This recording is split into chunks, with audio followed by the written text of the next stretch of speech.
Most SaaS founders think growth comes from selling more.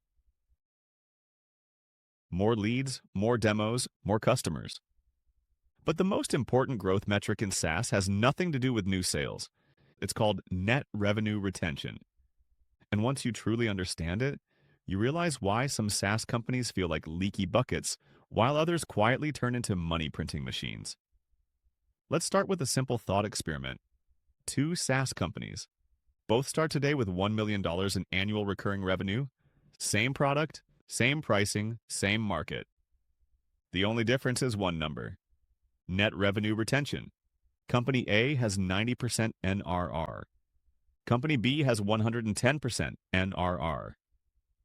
Now here's the rule. Neither company adds a single new customer. No marketing spend, no sales hires, no new logos.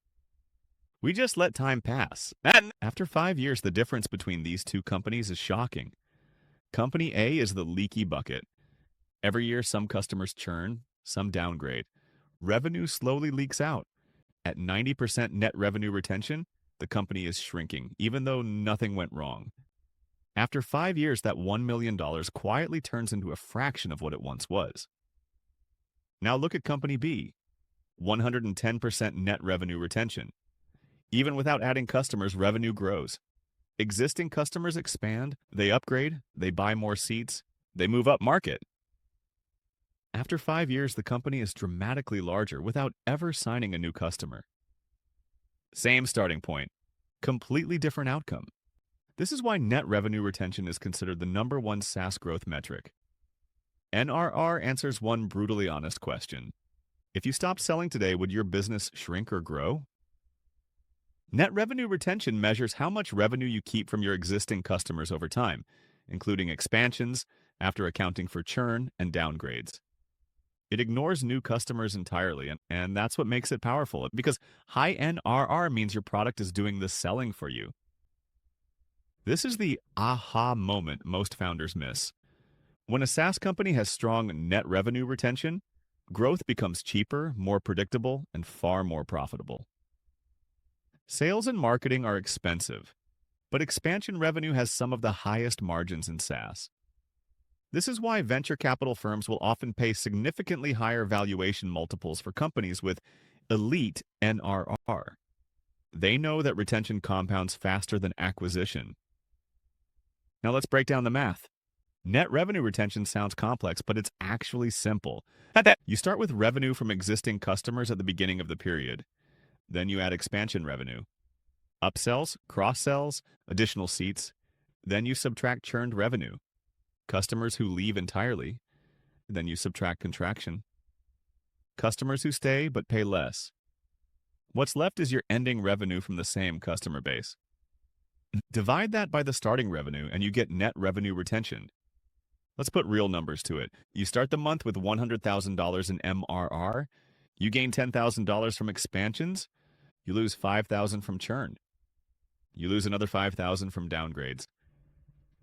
You end the month exactly where you started. That's 100% NRR. You didn't grow, but you didn't shrink. Now change one thing. Expansion revenue increases to $20,000. Churn and contraction stay the same. Now you end the month at $110,000. That's 110% net revenue retention. You grew without selling to a single new customer. That's the difference between a leaky bucket and a compounding engine. Now, an important distinction. Net revenue retention is not the same as gross revenue retention, and this matters more than most founders realize. Gross revenue retention ignores expansion entirely. It only measures how much revenue you keep before upsells. In other words, GRR tells you how bad your churn really is. A company can have strong NRR while still losing a lot of customers if expansion revenue masks the losses. That's why healthy SaaS companies care about both metrics. NRR shows growth efficiency. GRR shows product stickiness. You can't hide churn forever. Now let's talk about how to actually improve net revenue retention. Not theory, execution. The first lever is pricing mechanics. Annual price increases, also called auto escalators. These are clauses in contracts that raise prices slightly each year. 2%, 3%. When done transparently, customers accept this more than founders expect. Over time, this alone can meaningfully lift NRR. The second lever is expansion-driven product design. Great SaaS products grow with the customer. More users, more data, more usage. Seat-based pricing, usage-based pricing, and tiered plans all naturally support higher NRR.